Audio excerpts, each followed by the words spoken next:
Hey, is that a green screen? What's that in the background, or is that your bedroom? What is No, that? that's the CCA logo. Yeah. Nice. Yeah. Of course, got to represent the area. So, Very good. I'm all glad right, you're guys. hosting this. No, thanks for joining, everybody. It's nice to see new faces and old faces, and platform for us to all get along and see some good polo. So let's get started. I'm going to bring up the presentation and start sharing the screen.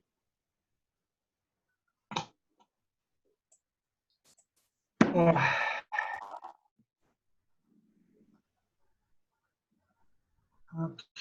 All right, guys. So today we're going to do perimeter play in girls water polo, and we're going to talk about Levon Demangian is going to address suit grabbing and holding. We're going to go over all possible calls in the perimeter play. It's nice to know or anticipate what's going to happen. So kind of having a platform where we can see what the possible calls are is always helpful. And then after that, we're going to see some examples of perimeter play. We're going to watch the video twice. After seeing perimeter play twice, then we're going to have discussion and questions on the calls after each example. Please, if you guys have any questions, this way, the referees that have experience, we have Dave Albertstein on the call. We have Joe Pila, tons and tons of experience. So if you can ask a question, they can understand how you think and help us figure out how to get the best decision possible. So let's go ahead and get started. We're going to talk about suit grabbing. Do we have Levon on the call yet? Hey, Chris, I'm here. Oh, awesome. So we're going to talk about suit grabbing. So Levon, what's the proper call on exposure anywhere on the perimeter play, or just in the pool in general? Exposure anywhere in the pool at any time is an exclusion. With suit grabbing, you just got to make sure, again, I've said this countless times, it can't be reactionary. It can't be, I see a suit being stretched and it's an automatic, because it must be the person who they are playing against who is doing the suit grabbing or the exposure. Like we mentioned before, when you get to the older age groups, you get to the 16s, the 18s especially, they're very savvy. Some of the better teams are very savvy, and they could be doing it to themselves. Yeah. So I would say make sure you see a hand and you're sure of whose hand that is before you make a call. But it is, and it should be an exclusion foul for exposure anywhere in the pool. Awesome. So what would be the call if the player on defense gets exposed by the player on offense? Same. So what you would do is first you would blow a contra foul whistle, an offensive foul whistle, to change the direction of attack. Perfect. Once you do that, and it's a double whistle, right? From there, you would then do an exclusion whistle, and you would exclude the offensive player for doing the exposing. No, perfect. Well said. So we're going to go on the next. Does anybody have any questions on exposure? Could the hand signal for holding to give the coaches? Roger, your mic is very staticky, but I think your question was, is there a hand signal to the coaches for the suit exposure, or is it just in general? Yes. So yeah, so what Dave just showed, so basically it's just this. For exposure, there's a more, more left to right or right to left action to show that there's an exposure, I would say. That would be the signals. Perfect. Nice. So Levon, next question. What are some of the tell signs that the suit is being grabbed? Like, from experience, can you tell if it's being grabbed, or can you tell that, the player's just trying to move? Do you have any tell signs? Right. There's a couple. A stretched suit is one. Thinning straps is another. If you're somewhere in the Midwest or East Coast where you don't have outdoor pools, they're all indoor pools, tan lines is kind of tough. But for us Californians, if you see tan lines, that's another indication of there could be a suit grab. So yeah, there's a couple, and again, just gotta make sure that you see a hand first of all, and then whose hand that is. Oh, excellent. Very nice. Next question. Why is it important for referees to punish players holding suit? Well, we're trying to protect movement, right? And so anytime that a suit immobilizes a player, that's an issue. That's a problem. The game becomes stagnant. The physicality rises. So it's crucial for us to protect that movement. And if a suit grab immobilizes that player, then a call should be made. Very well put. And then, so the last question on suit grabbing. Sometimes, before I ask the question, sometimes the scenario, players are showing that they're being grabbed and nothing happens. And then the physicality escalates. So what happens when what happens to defenders when suit's being grabbed and it isn't being called? What tends to escalate? What tends to be the secondary call that the referees catch?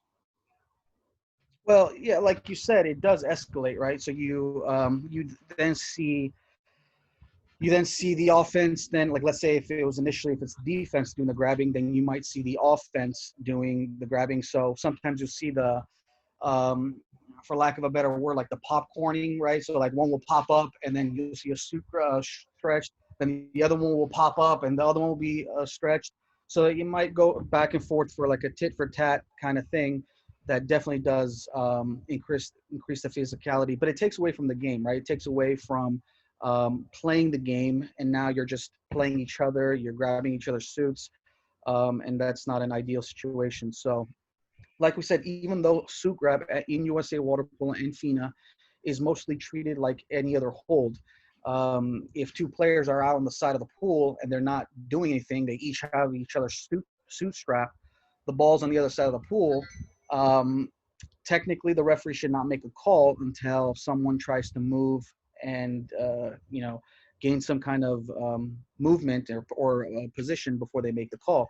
Even though that is the case in FINA and USA Water Polo, what we tell referees is that if you jump on this early, it really helps out. Like one of the things that Dr. Bob Korb would tell us before he retired as the NC2A coordinating officials is that he has never seen or heard of a coach complaining about too many suit grabs called.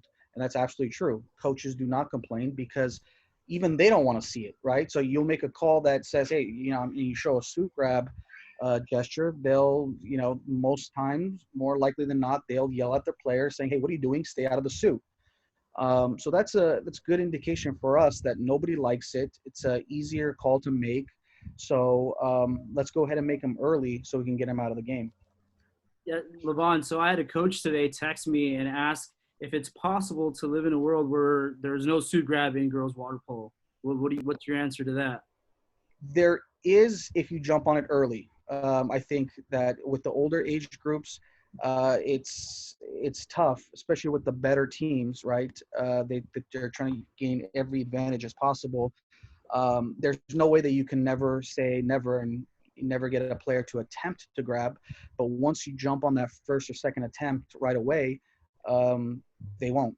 They don't want to be the cause of the contra foul. They don't want to be the cause of the 6-on-5 goal that they give up because of a stupid suit grab. So while I can say that you can never get it out of the game, you can minimize it greatly. That's for sure.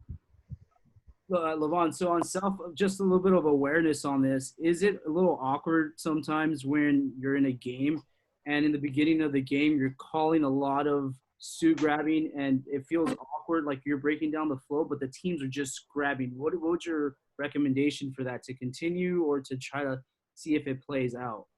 Yes, because I think you have no choice but to continue to call it, because the flip side to that is something that we don't want to see, right? It's not a game. You're policing now, and it's and it can become a disaster. So I'd say even though you are breaking the flow, and even though it feels uncomfortable, it's in our best interest as referees to continue to call it, especially early, so that they will learn, they will adjust. And I think as referees, we're better off taking that route as opposed to not. Your objective in calling it is to make them stop. And if they're not listening to the message, you got to keep delivering it. If you Absolutely. don't call it, you're going to get these situations where you see pairs of players jammed up tight with one another. They look like they're doing ballroom dancing in there. And when they get jammed tight on one another, you can be sure they're both grabbing each other's suit. And it's really ugly. Right. Very well put, David. Thank you. Does anybody have any other questions on this, so we can move on to the next topic? Chris, I have a question. So there's a balance between exposure, restriction, right? Exposure and restriction. So we're talking about ballroom dancing, as Dave said it, right? Which I love the example of. But talk to us about the differentiation here between controlling restriction, right, in the female game, and controlling exposure. Because I think those two things are very different. I think they're along the same lines personally, but I think the ways that you're controlling them become different in how you're implementing the rules as called for them. It's a very fine line, because on both situations you're controlling, so you're the one dictating where the person's moving. So technically you would be holding. Is that what you're talking about, Ian? Yeah, I'm just more going down the road of, like, I think a lot of times when we talk about exposure, restriction or suit holding period comes down to exposure, and they become connected. And they're not connected, at least in my mind. I can always be wrong. I'm wrong a lot.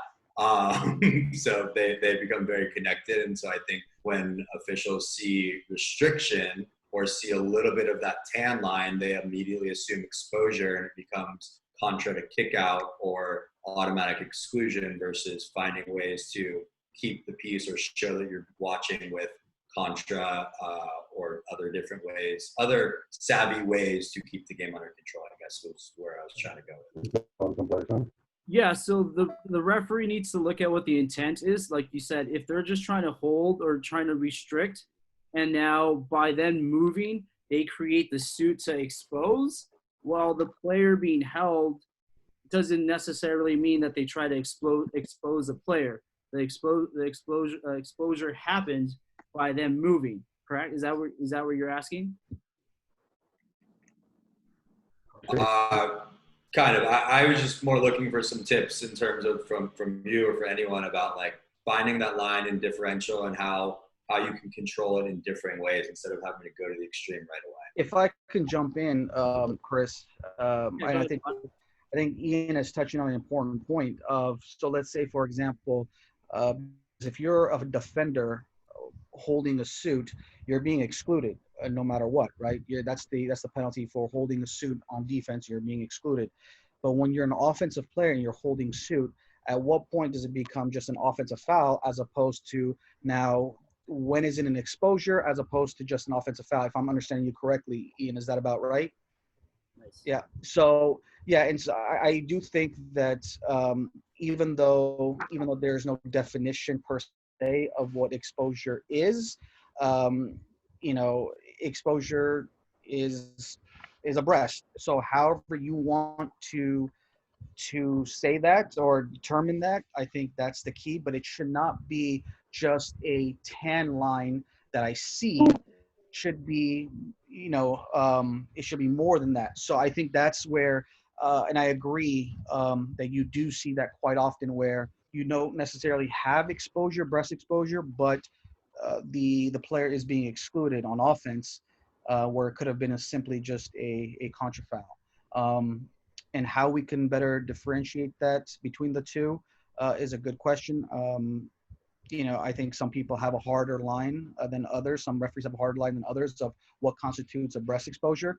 But I would just wrap it up by saying, just to make sure that it's not just a tan line, it is much more than that. Nice. I've been in several clinics where that issue has come up, and it comes down to whether you can see a nipple.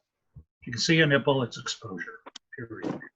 Yeah, and that's one way. That's one way many of us do the definition of exposure is, if you see nipple, then that is. Yeah.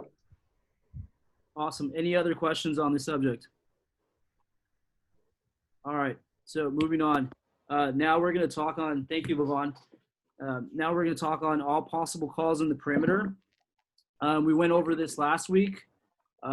This week we have Joe Pila on the Zoom. And Joe, when I was starting to ref, he always told me that I needed to anticipate but never create. And I think knowing what the possible calls are allows you to anticipate. And on the perimeter, obviously, we're going to have a foul, exclusion, penalty, and then the shot clock violation.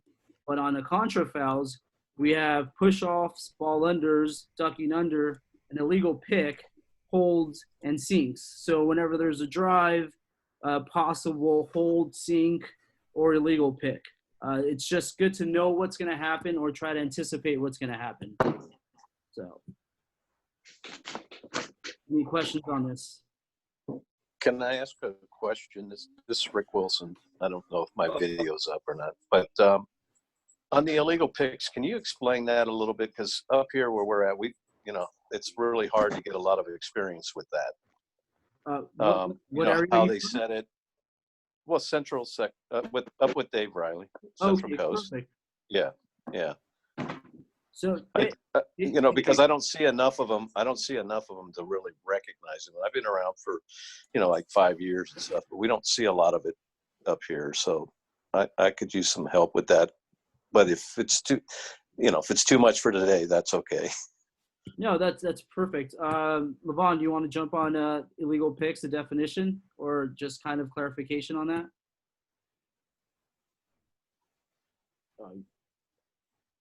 I was muted. Sorry about that. Illegal picks. Yes. So you cannot. It's at the core of the issue is impeding the free movement of another player, right? So by doing it with your hands, face to face, obviously illegal. You can set. So there's two different types of picks. One is a moving pick or a swimming pick, and their second one is a stationary pick. A swimming pick would be, let's say, going from 1 to 2, one position to the 2 position. You swim up, you set a swimming pick, and then when you set the pick, you should keep going. If you let's say set the pick with your back, and as the defender is trying to swim around, you keep impeding that defender, that is impeding. That's an illegal pick.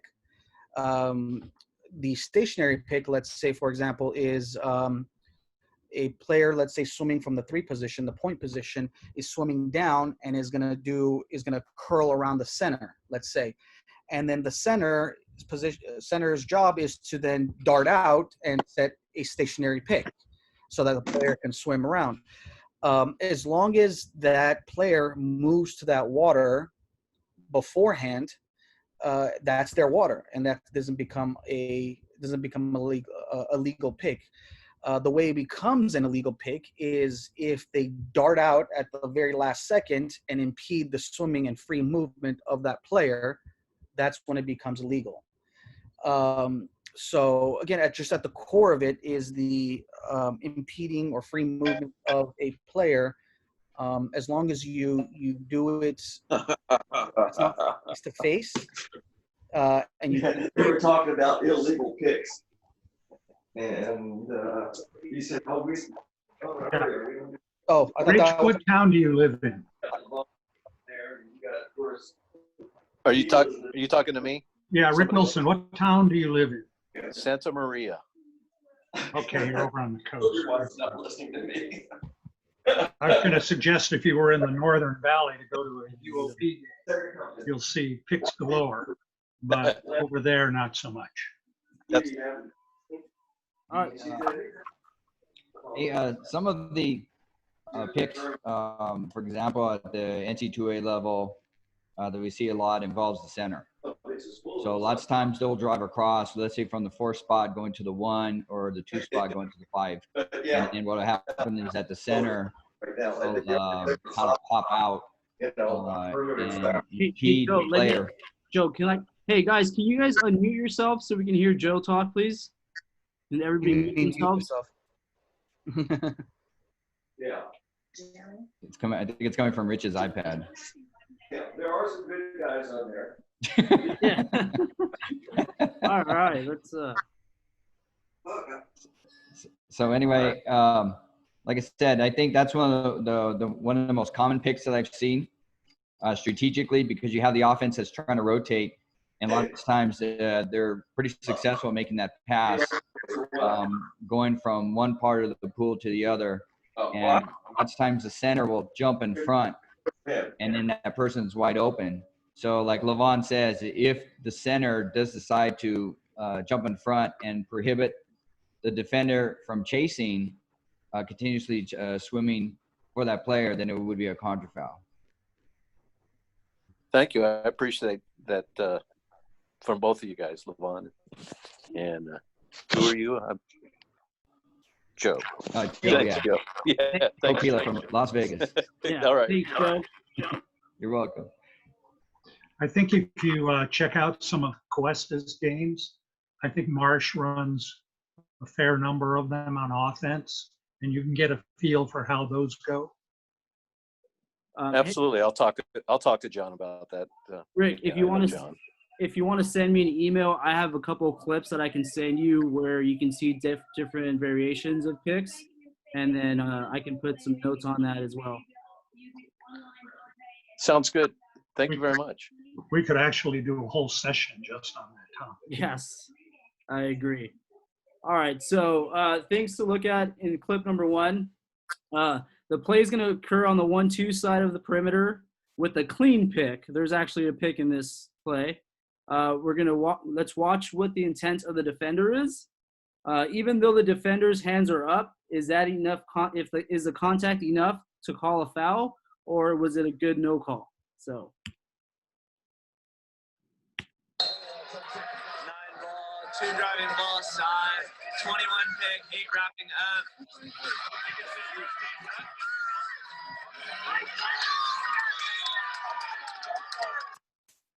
All right, we're gonna watch that one more time. 9 ball, 2 driving ball side, 21 pick, 8 wrapping up.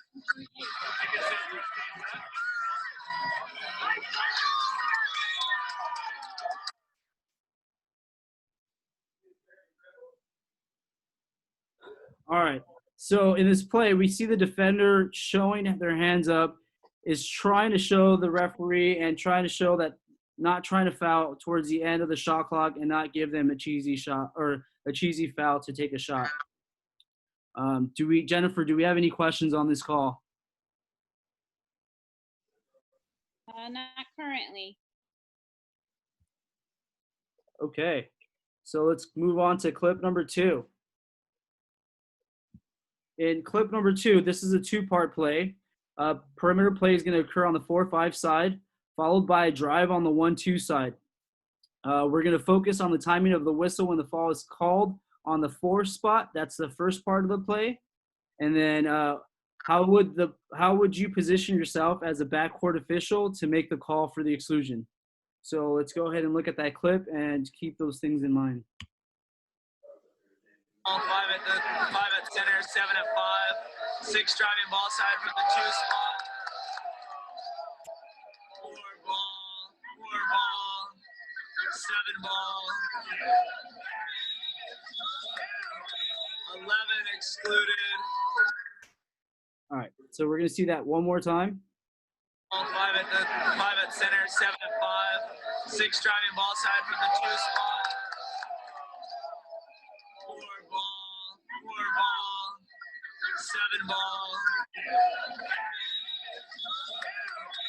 11 excluded. All right, so the first part, there's clearly a foul. Timing of the whistle could be improved a little bit. Anticipating there and maybe calling the foul a second or two before the defender has possession of the ball. Do we have any questions on that? No questions. However, there's the thought that if it had been delayed, maybe wait and see if a penalty would be a result. On the part 2? Yes. Oh, great. That's a great question. So yeah, if the referee would have been a little bit more patient, possible penalty, and that's where we go to the positioning of the official. Does anybody have any thoughts on how to better position themselves? Actually, one thing is what I try to do is read the play. Yeah. So and I think Mike McMahon, he just chatted on there that, and I think we could probably agree that the ordinary foul was a little late. Yes. It was the right call though. At least they got the call correct, you know. But you have to read the play knowing like, hey, here comes a person that could possibly steal that ball when they're being fouled, and blow the whistle sooner. The next thing is, and while that was happening, on that drive, even before that, the two girls were a little bit engaged, Yes. and even the offensive player kind of kicked off a little bit during this time when there was the ordinary foul. So, as me as a perimeter official, I would be collaborating with my partner, and I would be like, I have 1, 2, 3, 4 in this situation, and then my partner would take the 5 and then the center. And then from there, once I called ordinary foul, then I would focus on, then once that pass is made, I would release from that and then go into a triangle. And then I would cover the 1, 2, 3, and then my partner would cover the 4, 5, 6, meaning the 6 being the center. And then I can focus on that drive. But I would call the exclusion on that drive. You don't know if that pass is going to be made or not. So if the ball does get there, then it would be penalty. But like I said, it's better, in my opinion, to go ahead and call that exclusion. Yeah, 100%. Very well put, Joe. Thank you. I think that the official on the perimeter had come down after making his call up top.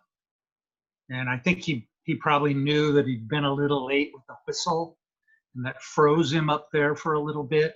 If he'd taken a few steps down, then closer to where that drive originated, he'd have had a better view of what went on. I think there's a 50-50 chance there that that drive actually started with a grab and go, a yank on the arm.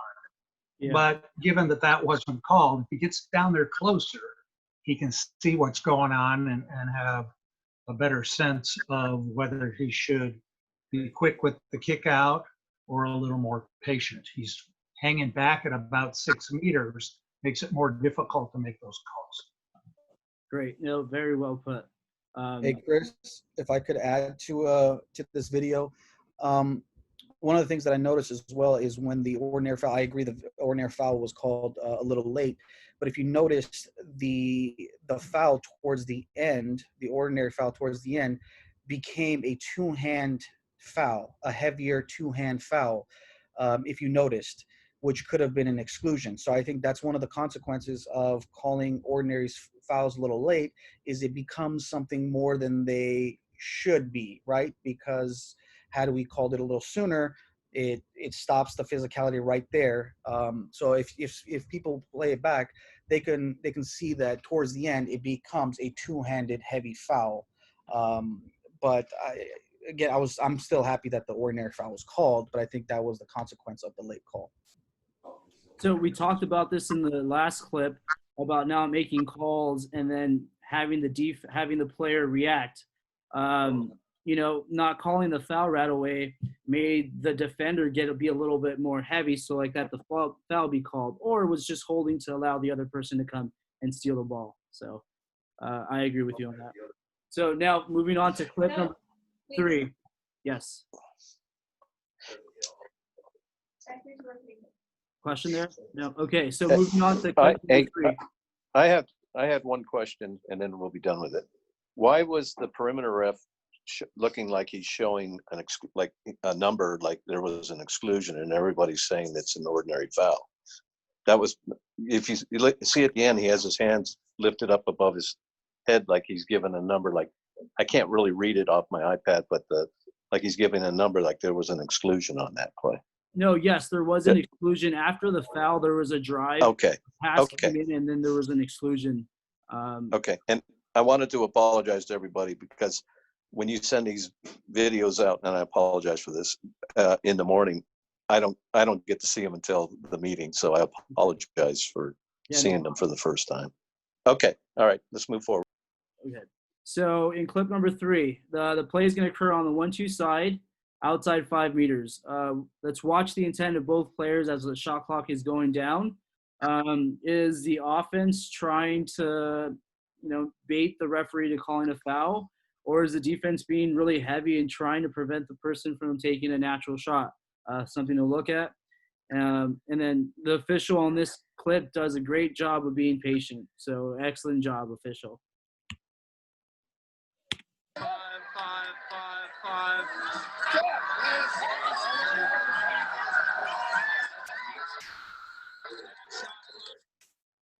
All right, so we're going to see that one more time. Defense has their hands up, showing great, making the shooter take a natural shot. 5, 5, 5, 5.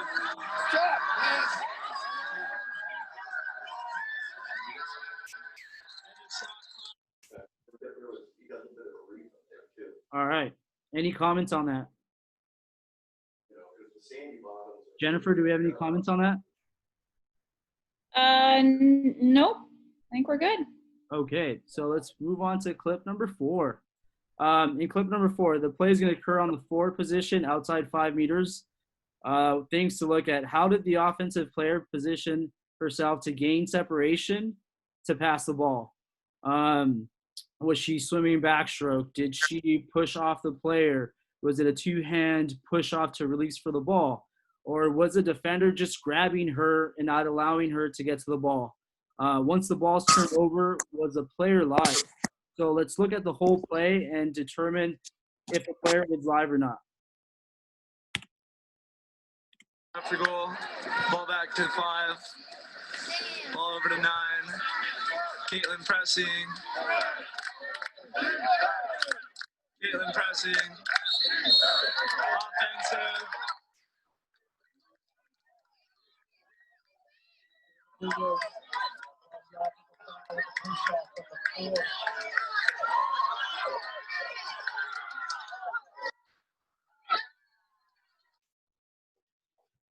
All right, so there's two things there. There could have been a possible offensive prior to the one being called. Referee was probably being patient. Offensive is called, and then the ball is being tossed after that. Do we determine if the player was live or not? So we're going to see that one more time, and then we're going to discuss it. After goal, ball back to 5, ball over to 9. Caitlin pressing. Caitlin pressing. Offensive.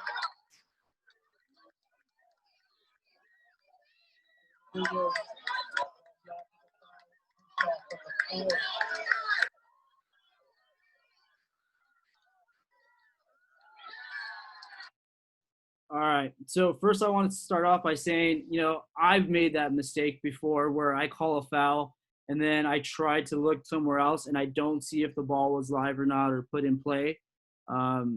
So I'm at fault at this. With that said, does anybody think the player was live or not live prior to shooting that ball? Not live.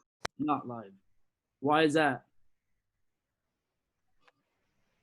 The player who committed the contra threw the ball to the dark team player, who then took the ball down and shot. Now, under the new rules, that's fine.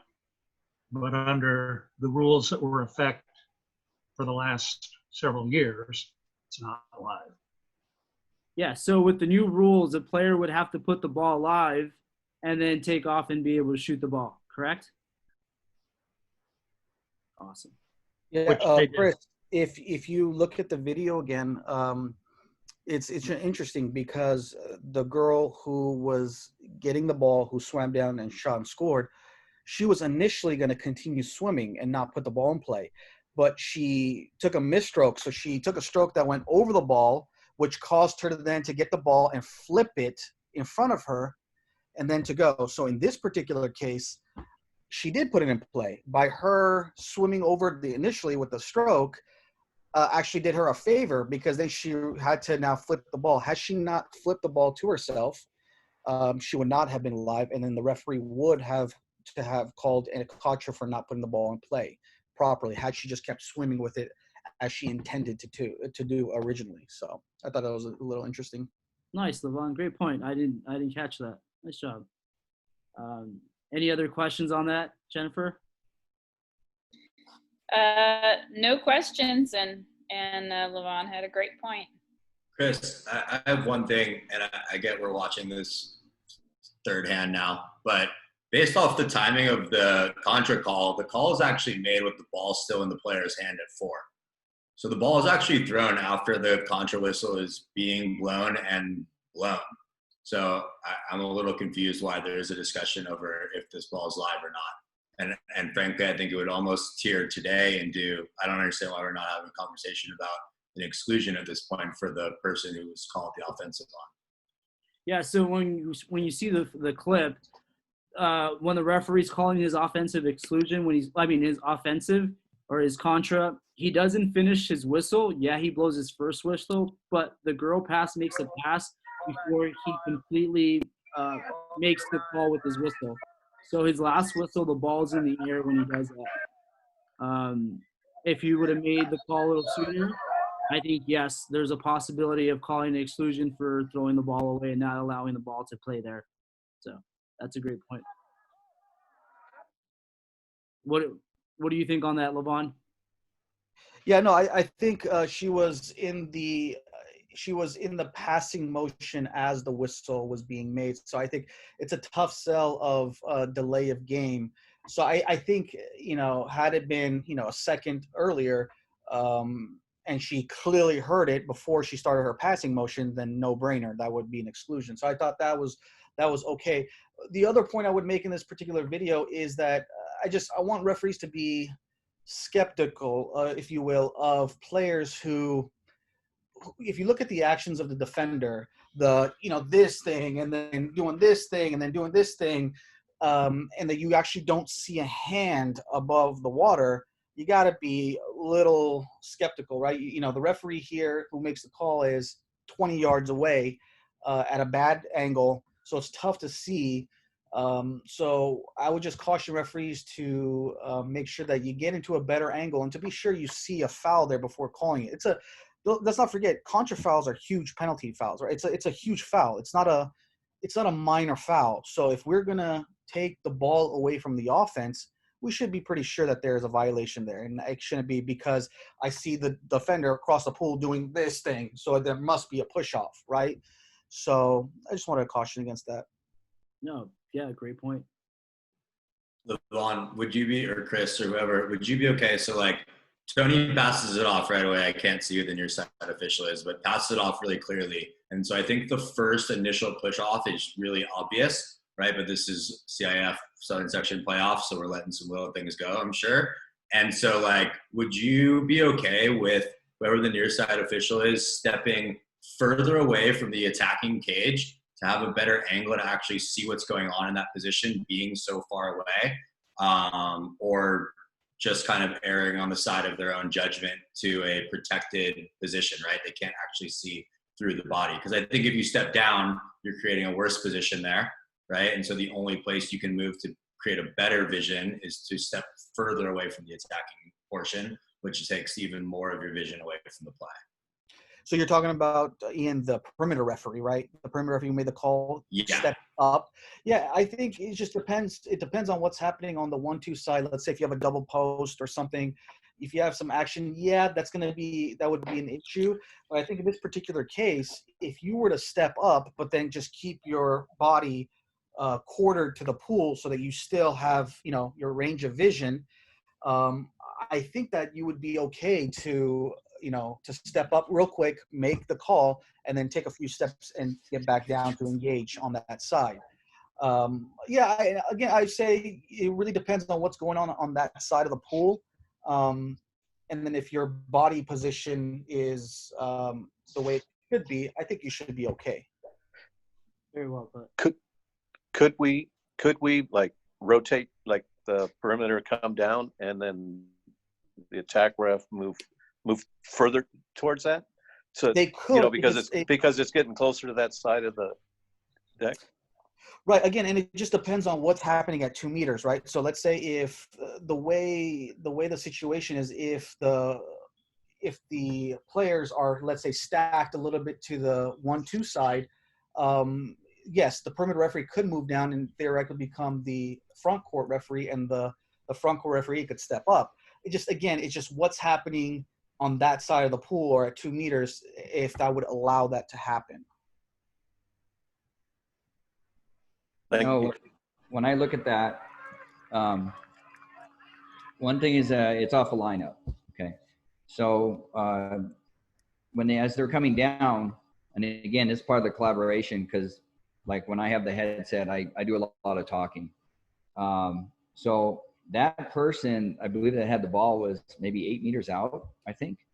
So I would hate to have the attack referee rotate all the way up to past that 5 meter cone. And I would put myself in an angle where I can see it. So I wouldn't be the position of the referee. And again, it's in my opinion that they're not in the correct position. Ian's correct. There was like the first push off, like I saw that immediately. And then there was a second one was kind of hard. And then the third one, I can kind of see it. And again, but this angle is from the stands. You know, the first one I saw, like I said, that was immediately, and I could probably see that at water level. But I would not want to be in a straight line with the offensive and defensive player when they're at the 4. And as Richard was saying that, and they're being pushed out towards the wall. I definitely want to get a better angle and not be in a straight line so I can see that. Excellent point, Joe. Thank you. Any other questions on that last clip so we can move on to clip number 5? All right. So in clip 5, the ball is on the 4-5 side. A drive occurs on the 1-2 side. How did the offensive player gain an advantage? Earlier we saw a little gross and go. Does a player swim on top of the defender and swim over to get inside water? Or does the defender just kind of allow the player to go? The referee here does a nice job on the official to identify ducking under and not allowing the play to further develop.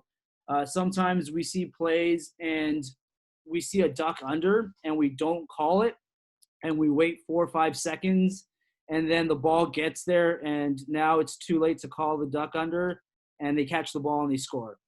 If we just catch it the first time and not allow that advantage to take place, that goal never happens illegally. So let's watch this clip. Heavy ball. Offensive. So we're going to watch that one more time. The player goes underwater and then all of a sudden pops up inside water. Clear contra. Heavy ball. Offensive. All right. Jennifer, is there any questions on this? Nope, no questions. All right. So moving on to clip number 6. Hey, Chris, Yeah. Sorry.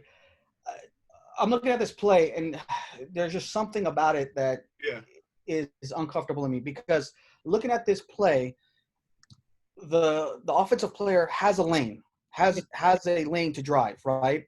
It's not like they're face to face and now she ducks under and pops up on the other side. It looks like when she makes the initial move into that lane and it's pretty open, the defender now reaches over and puts the arm this way. So it's very hard to tell in the video did she duck under or did she actually make a move to get inside? And then the player who now does a reverse spin or whatever and shifts with their arm here, does that make it look like she ducked under? You know what I'm saying? So this is a very interesting situation. Yeah, Chris, my thing is there, once that player makes a move, her head's in front of the defender, she has advantage, and the defender is still behind her when she goes underneath her arm only. So that should have been an exclusion, I would have thought, more than anything. In my opinion, I think that's a ducking under. Say you're reffing, JO Qualls, you got Commerce versus 805, and they do this all game. Are you going to allow this to happen and call exclusions wherein, they submerge underwater and then pop up? I feel like the player submerged and then popped up. If she would have stayed on top of the water, I think it would have been a fair drive. Yeah, the only thing I think, Chris, is was her initial move to go underwater. And in my opinion, it doesn't look like her initial move is to try to go underwater. Her initial move is to go and attack that lane. She goes, and then now it's kind of uncertain of whether she ducks under right there, or does the defender who now shifts their arm on top of them give it an illusion that she ducked under. For me, again, for anybody who knows, especially the direction that we're going, is that we want to be offensive minded, right? That's the way the game is going. That's the spirit of the game. So when we can, we should give the benefit of the doubt to the offense. So in this case, for me, it's a tough sell for a contra foul. If anything, it might be better to do one of those. Okay, maybe it's not a contra, maybe it's not an exclusion, but you got inside water. Let me see what you're going to do. If you're going to continue. And if there's another grab or another impeding violation, you can call the violation then. You see what I'm saying? Yeah. So, hey, so this is Luis. If you watch, the most she did, if anything, was put her face in the water. She did not duck under, because usually if there's a duck under, there's specific motions to that. So she took a clean stroke. She might have put her face in the water, but that was about it. I agree. Okay. So I think the one thing that we could be doing here is one thing I would like. What I would say is that this is not a slam dunk. It shouldn't be one of those like, okay, this is an example of what ducking under is. So I think we can debate about whether it's ducking under, but it wouldn't be a classic example of what a ducking under would look like. Because again, ducking under would be we're playing against each other. I go underwater. My first movement is underwater, and I go under you, and I pop up on the other side. That's what the traditional. And so I just want everybody to just be aware of that. Okay. No, that's a great point. Hey, one thing that I noticed on this, and I'm gonna have to agree with Luis, is that she did swim with her head down. So I just would have let it play out. And the other part is the collaboration was that you have 1, 2, 3, 4 pairs on the other side of the pool. And I was kind of curious as to why the attack referee made this call. So if anything, like if I would have been working and if I was in the perimeter, I would have covered the ball, because I know the ball was pretty far out. The ball is probably maybe at half tank. I mean, because we can't even see it like where it came from. But I would also cover that and keep an eye on this drive. And I would say, hey, look, I got the ball and I have this 2 spot. So that's, again, the collaboration is really huge on this, because now it looks like that the referee who's the attack referee didn't see it from beginning to end. And maybe from the attack referee's point of view, because the head was down, then the attack referee figured, oh, it had to have been a duck under, And I think it would have helped if the perimeter referee would have covered that. Yeah. That's a great point, John. I would just want to add to it that this brings up one of my pet peeves, is that too often we notice the perimeter referee gets stuck out in no man's land with a pair that's not doing much, and leaves the front court with 5 pairs. So this is one of those cases where you can kind of step down, split the difference. If you can take a few steps back, open up your field of vision so that you could have, you can help out on the front court and be ready to transition as well. Take a few steps and be ready to transition.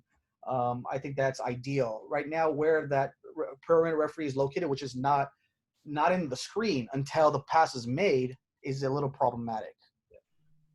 And this kind of goes back to what I like to do is read the play.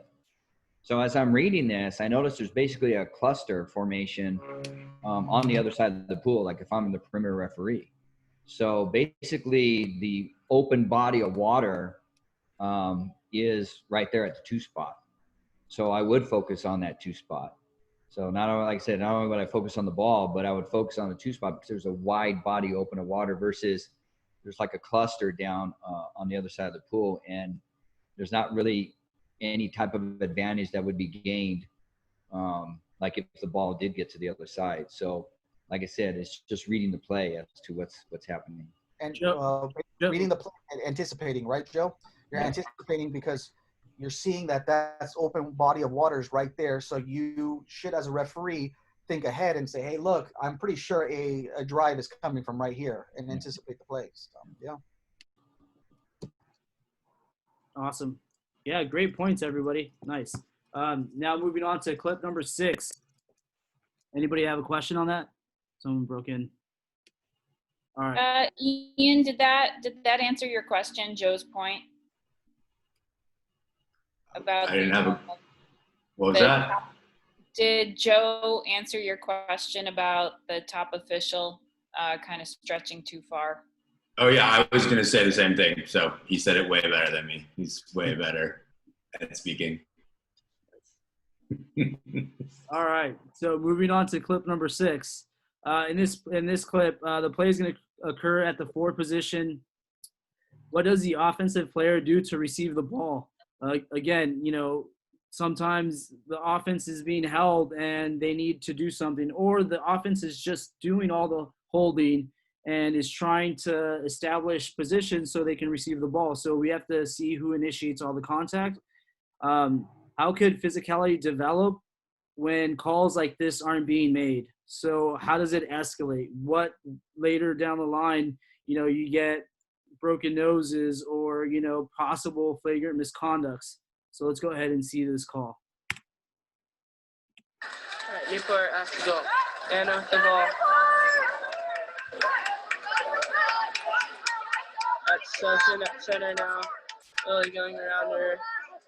Taylor going. All right, so before receiving the ball there, she kicks the player in the chest.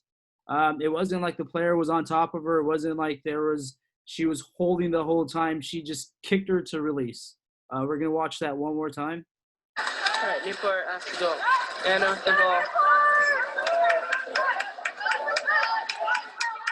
That's center now. Lily going around her. Taylor going. Ian, I see your brain going, man. I know you want to ask a question. Go ahead. There's just so much going on in this clip. I'm actually really happy that the score is actually up and the time is up, and I'm also laughing because I broke down this exact game tape during our season to scout both these teams later on. That was all. But my thing is just I really like the fact that there's perspective on the board with the score and the amount of time. And I think the as we talk about all of these things, and I'm not trying to take a conversation in a direction it doesn't need to go, so we can kick it to later. But I think in all of the clips that we've watched, we're watching, really high level games going on, and we're talking about in playoffs, or I believe this is a quarterfinal game, and like certain things are allowed, and the quarters that we're watching them in late second, early third, and fourth quarters. And so I think it kind of brings up that topic of what was allowed leading into these things. And from knowing this game extremely well, this happened from the very beginning of this game. So like these things are happening from the very start. And I think maybe a conversation that would be awesome would be, where do you start to draw that line between, a high level game and everyone wanting to play very physically, but still keeping the game in control as we talk about these rules or the way these things are being called. Because in a vacuum, right, you can go, this is an exclusion, or a contra at least right here, but especially with San Marcos knowing the Newport's after goal play, playing and sitting on this pass, being ready and prepared for it. But how many times was it called before, and what's the tit for tat going back and forth, and what's the score in the referee's head with, are we even, are we down one, are we up one? I think all those things, which I know is a dangerous part of the game to start talking about. Hey, so this is Luis. So if you notice before the kick, the offensive girl was trying to stroke, and she actually was being held. Her hand was being held. So if anything, if the referee was on top, it would have seen that she was being held and would have called the exclusion for holding on the defense. Yeah, that's a possibility. Yeah.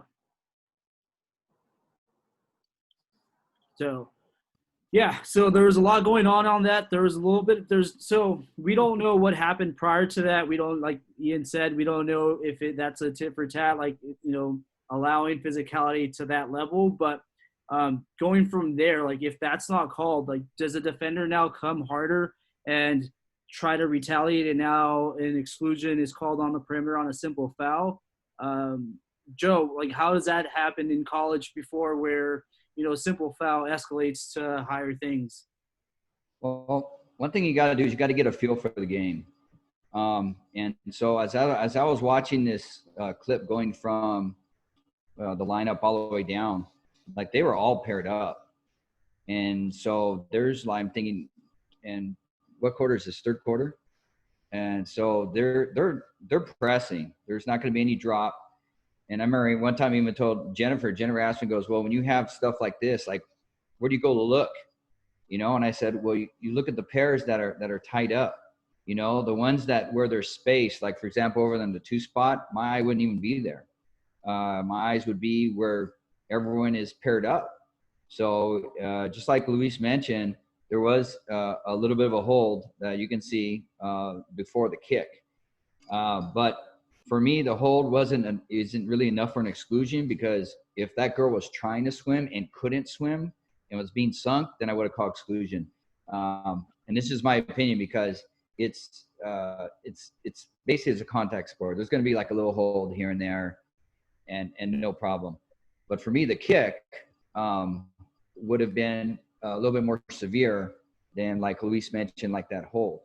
So for me, I would have turned it over. Tom J brought up a point in the chat as to whether this would be an offensive exclusion. And you know what? And this is where our sport kind of gets in trouble, because everyone has a different perspective on that. If it was a heavy game, then maybe you call an offensive exclusion. The first time that you see this, then I would just turn it over. So again, it's for me, it's having a feel for the game. Right. That would dictate that. No, very well put, Joe. Thank you. Chris, were you the other official on this game? Do you remember it? No, I wasn't the other official. I was off on this game. This is Luis again. Sorry. So as Joe said, I probably would not have called the hold on the defense, but if it was there, if you wanted to call it, and then that was available to the referee if they wanted it. Yeah, so like Ian said, we don't know what happened three quarters prior to that, so we don't know what was allowed, what wasn't allowed, how the physicality got to that. It's just some food for thought for us to think about next time, we start sensing, the feel of the physicality escalating. It's a good way to kind of bring it back down. So, all right, so moving on to clip number 7. 7, the play occurs on the 1-2 side with the drive down to 1. Who has a clear lane to the ball first? So it's the ball is 50-50. First, we want to see who initiates contact and who gets to the ball first. We're going to watch the positioning of the backcourt official to make this call, and whose call was it? Whose area was this? And who made the call? So. Ball. Gives it to 6. That's 5 driving down to 1. 4 in that center.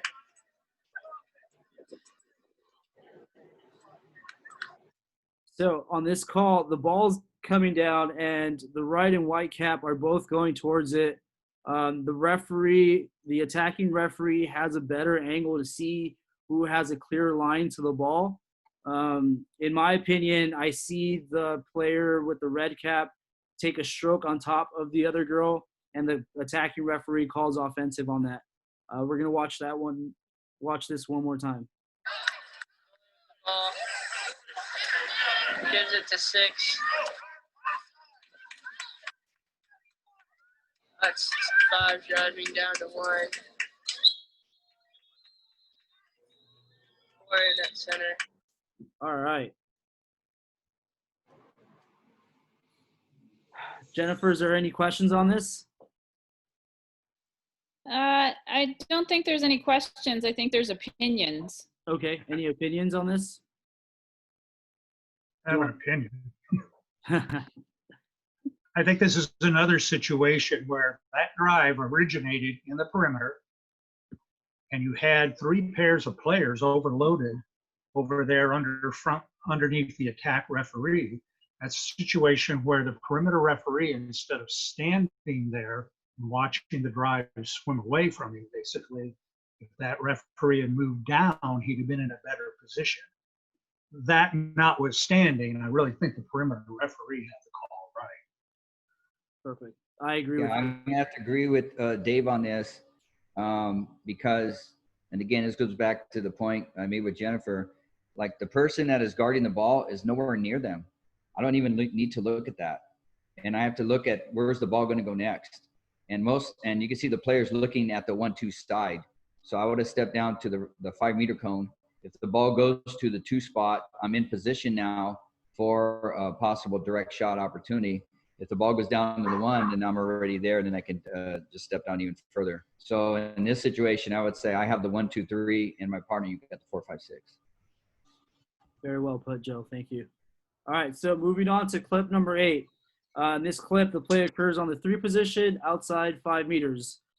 Does the defender allow enough space between herself and the opposite player after the foul? So is there interference, or does the player on offense create the contact?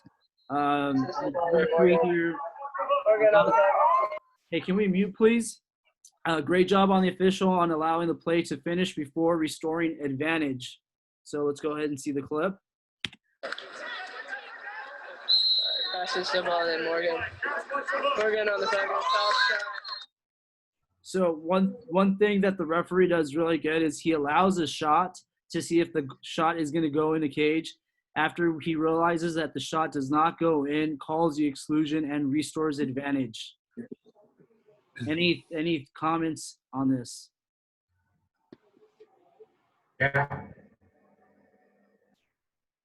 Yeah. Oh, can you hear me, Chris?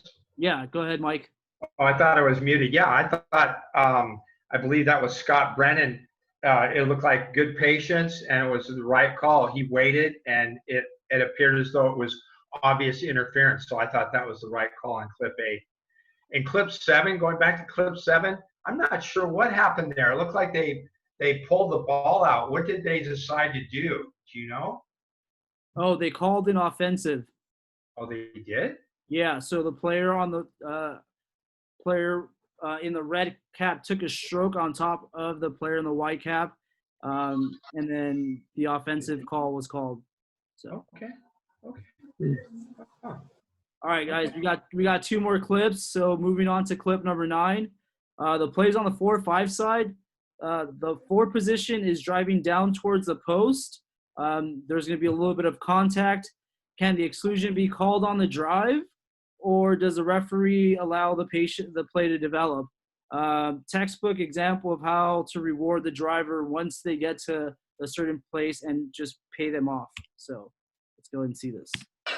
That's 5 that drove in for 2 passes and cleared out. 13 nothing up. Now 4 driving in for 3 passes. All right, we're gonna see that one more time. That's 5 that drove in for 2 passes and cleared out. 13 nothing up. Now 4 driving in for 3. All right. I thought that was a good call. And the timing was right. That's what I thought anyways. So. No, I agree. Yeah, there was a little bit of contact. Referee allowed the player to turn around, post up. Contact again, the ball entered, and then finally the defender decided to take the exclusion.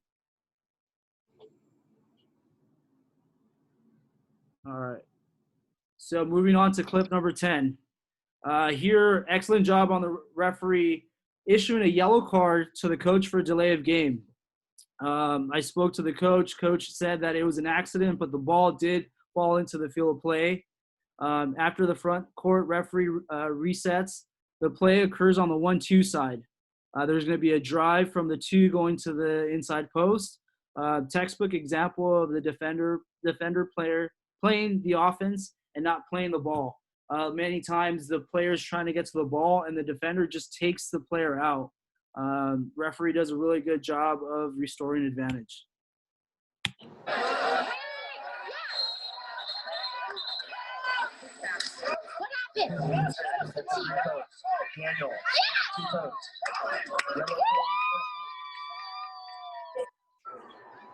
Oof. That is not a 5-meter. 15. I agree. That's not a penalty. The defense was in the lane at all sides. So that's what I thought. That's what it looks like. Appears to be, anyways. So. All right. So with that said, the player's trying to drive down. The defender has no awareness of where the ball is at and goes directly towards the player. Grabs.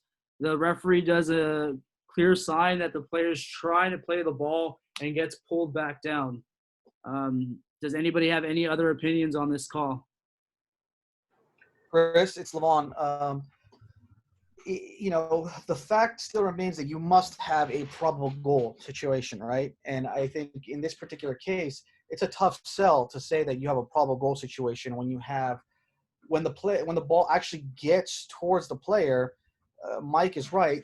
She's then within the passing lane, and then you have a second defender right behind her at the same time.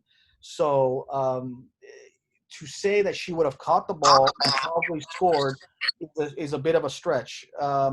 So not a penalty, but definitely a 6-on-5 for the grab above water.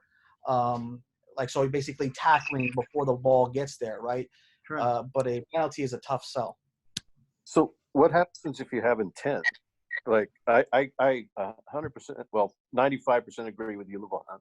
But I'm saying the intent when you're actually grabbing that player and taking all the chance for them to have the opportunity to get the ball. When you get the grab, that takes the offense out 100%. But I do agree with the two players on that player what you said, Levon. But when you take 100% away from that attack, could you give it a penalty? Unfortunately, we can't use that rationale to justify the call. Unfortunately, right? We just have to determine in this particular play, would she probably have scored? And I think most of us here would agree that she probably would not have scored with two defenders there, and one is in between the ball and the player, right? So, exclusion for sure. A penalty, very tough sell. Well, Levon, I don't agree, and the reason I don't agree is that until she grabbed her arm and pulled herself into position, the attacker was well ahead of the defenders. Yeah, she was ahead, but when the ball even got remotely close to her, then she wasn't. The player had already caught up, right? So except she caught up by pulling ahead.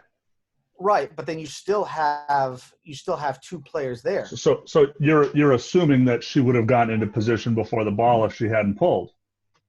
That's a tough. And the second, I thought we give the offense the benefit of the doubt. What was the question?